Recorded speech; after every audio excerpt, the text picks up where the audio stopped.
All right, last but not least, you've made it. This is the instructions for lab number 15 for physical science. Lab number 15 is on moon phases and tides, and it's a two-part lab.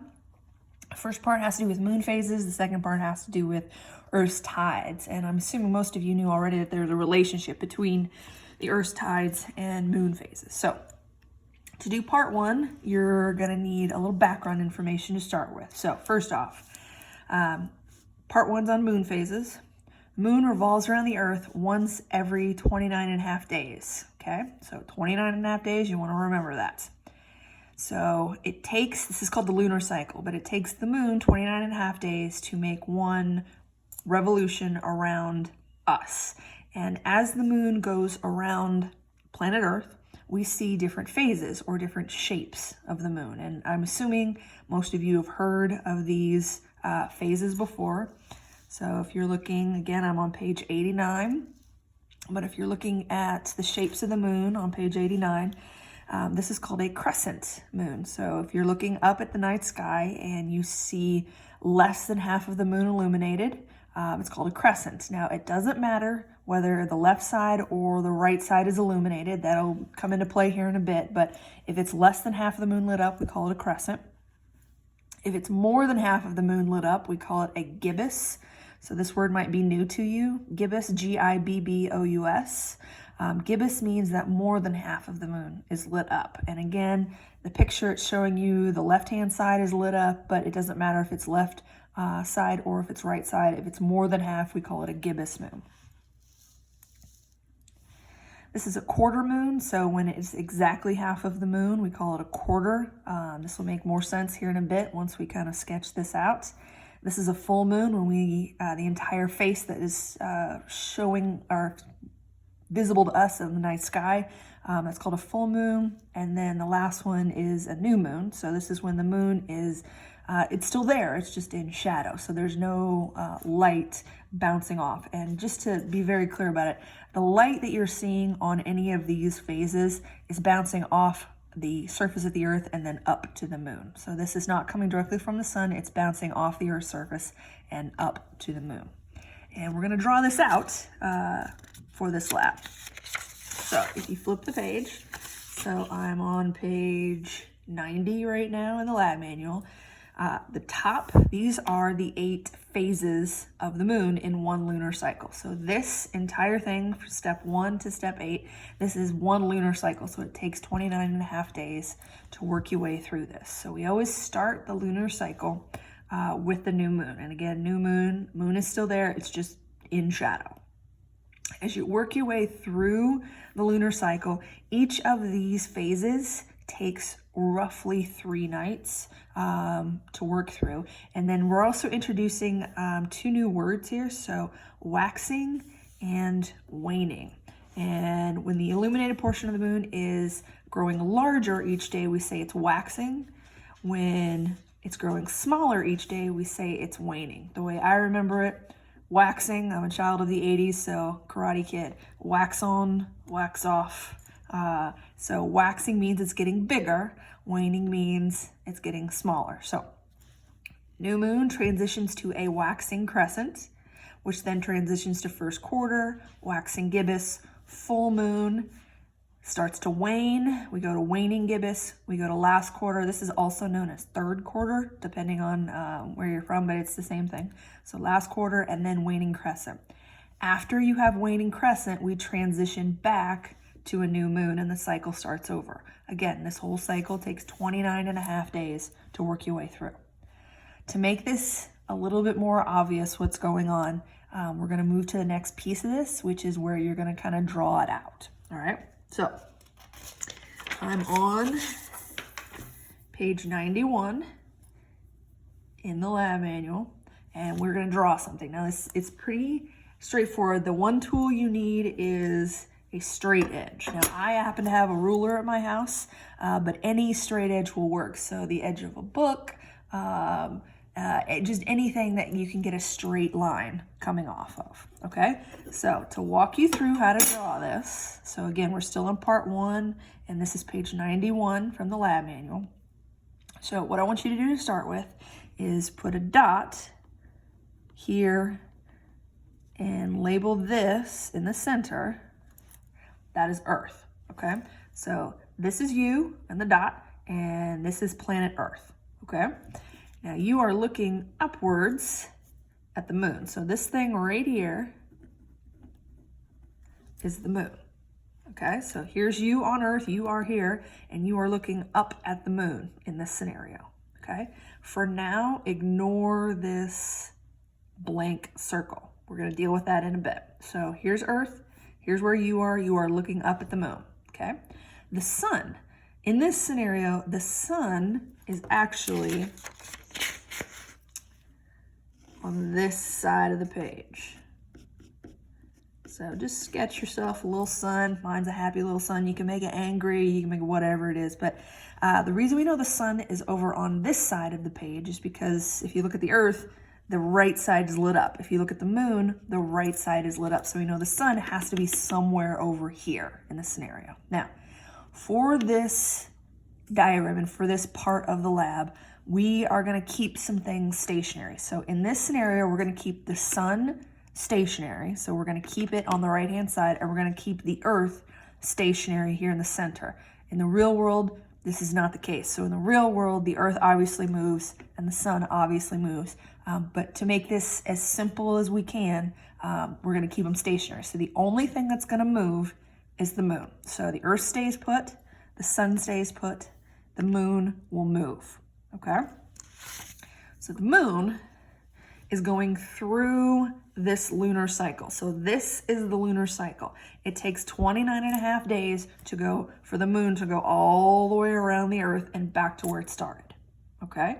So we wanna figure out in this scenario, what phase of the moon are we gonna be in, okay? Now, these lines that are here are there for a reason. So these lines, and I'm just gonna kind of darken them in just to make sure you know what I'm talking about. So here's the first line. These lines go from you on the surface of the Earth. So it's going from Earth up to the moon. These lines are called perspective lines. That means that this is your viewpoint. It's showing you what you are seeing when you look up at the moon. So again, this dot is you and you are looking up at the moon. I want you to put an L and I want you to put an R on those two lines. So this is your left side, this is your right side. So you are looking up at the moon, this is your left side, this is your right side. These perspective lines are trying to help you to visualize what your perspective will be when you are looking up at the moon, okay? The other thing I want you to do, so on this, it's already kind of darkened in for you, but there's a line diagonal. So I want you to darken that in. What this line is doing is separating the front of the moon from the back side of the moon, okay? So this line that's already there is separating the front side from the back side of the moon. Remember, the moon is in geosynchronous orbit, which means the front or the side that's facing you is always the same. We never see the back side of the moon, never. So just to make it simple on us, I'm gonna scribble this out.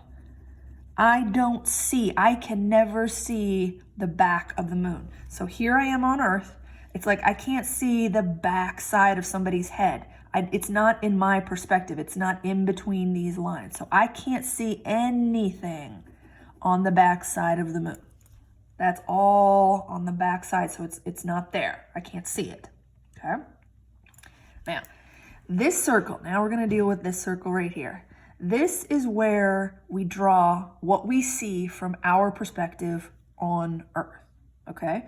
And so to do this, it's a little tricky, but what you do is you follow the left line, and we see the left line, the moon has a big old shadow on the left-hand side. Okay, cool. I follow the right side, the right line. The right line, I see, oh, there's the moon is here, but there's this little wedge, this little sliver right here that has a little bit of light on it. So I can see when I look up at the moon, the left side has a big old shadow. The right side has a little bitty wedge that's lit up. So I got to figure out, well, how is that going to look from my perspective? So I know there's a little bit of light on the right-hand side. So I'm going to try to draw that. So on the right-hand side, I see there's a little bit of light. On the left-hand side, I see a lot of shadow. Okay, so left-hand side, so this is my left side, this is my right side. I see a lot of shadow on the left side, and I see a little bit of sun on the right side. Remember, I can't see anything on the back here, so a big bunch of shadow and a little wedge of light. Okay, well, if that's what I think it looks like, well, what do I call that? So that's when I go back to this chart. Okay, let's see what this looks like. Well, when I look, this appears to be similar to my waxing crescent, okay?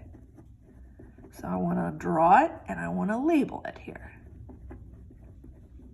So I think that this first one is the waxing crescent because we got the left side is full of shadow and the right side is a little bit that's lit up. Okay, cool. Now, this lunar cycle, whole thing takes about 29.5 days, which means this phase is going to stick around for a little bit as it kind of revolves to this next step. The moon is going counterclockwise around us. So the moon, over the next 3 or 4 nights, the moon revolves to this new position up top here. Let me slide this down, okay? So now I want to go counterclockwise, and I want to know, well, what phase of the moon do we think this should be, okay? So we think this one was waxing crescent. What is this one going to be? Start out by drawing your perspective lines. So get your straight edge from your point on Earth. I want you to draw a line going on the left-hand edge. So just like I did right there, that's my left line. Same thing on the right side. So there's my right hand. Okay, so I have 2 lines, left side, right side. Now I want to draw the front to back. So to do the front to back, you're just going to draw and connect. So this is the front. This is the back. Remember, I can't see. Here's Earth. Here's Earth. I can't see the back side of the moon. I can never see this side. You can't see the back of somebody's head when you're talking to them. Back side of the moon, you cannot see. So, what phase of the moon am I going to see 4 nights later? So we saw a waxing crescent. 4 nights later, what's going to pop up? Well, do the same process. Follow the left line, follow the right line. Okay, so if I follow the left line, I see I've got a good amount of shadow. But when I look along the right line, from the right line, I see, oh, I got some light here. I see more light is visible compared to that waxing crescent a few nights ago. This is more equal, left to right. So again, I'm thinking it's going to look pretty equal. The shadow and the lit part of this looks pretty equal. The shadow is on the left side. The light is on the right. So here's my left. Here's my right. Okay. Now, what do we think this is called? So I go back to my chart here, and I'm thinking, okay, is it this guy? No, that doesn't match. It's on the wrong left to right side. Well, that looks like first quarter. Okay. Now, does that make sense? We went from waxing crescent to first quarter. So this works. This is going along with the sequence because we're seeing more light on the right-hand side. We've moved to the next step. Okay, let's keep going. So what happens next? So again, we're gonna rotate. So we're gonna rotate about 4 nights later. You wanna move your paper as you do this. Okay, so take your ruler, do the same thing we did before. You're gonna draw a line on the left. You're gonna draw a line on the right. So we got a left, we got a right. We're gonna draw front to back. So again, you're gonna connect up. I can't see anything on the back side. Okay. So what am I gonna see now? I follow the left side. I see some shadow on the left side. I follow the right. Ooh, I see a lot of light on the right-hand side. So I got a little wedge of shadow on the left side, and I got a whole lot of light on the right-hand side. So a little bit of shadow on the left side, and I got a whole lot of light. So left side, right side. I got a lot of shadow on the left and a little bit of light on the right-hand side. Now we predict, so we said, let's flip this back here. We said this was our first quarter. So we're thinking, does it match? Yes, it does. So we're thinking the next step is called the waxing gibbous. Okay, so we think this is the waxing gibbous. What do we think is gonna come next? So as we move our way around, 4 nights later, we're thinking it's gonna be a full moon. We think. Give it a try. So I want you to work your way around the circle. Remember, I want you to rotate as you go. So I want you to rotate and work your way all the way around, and we'll regroup in a minute here and see how you did, okay?